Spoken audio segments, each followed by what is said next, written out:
అందరూ కూడా ఓం నమః శివాయ అనండి.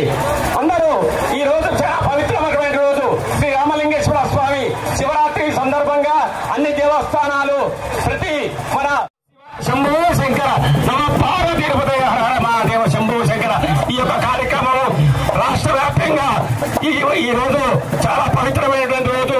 శివరాత్రి సందర్భంగా అన్ని దేవస్థానాలు ముస్తాబైనాయి. పాల్గొని ఈ రోజు నైట్ జాగారాలు ఉన్నాయి, రాత్రి కల్చరల్స్ ప్రోగ్రామ్స్ కూడా ఉన్నాయి. రాత్రి కోరుకుంటున్నాం. ఓం నమః శివాయ.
భక్తులందరూ ఓం నమః శివాయ అనండి. ఈ రోజు శివరాత్రి సందర్భంగా మన జాతర ఉత్సవాలు ఘనంగా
అదేవిధంగా ఇప్పుడు మన ఆలయంలో రామలింగేశ్వర స్వామి గుడి కానించే మన రామలింగేశ్వర స్వామి ఉత్సవ విగ్రహాలు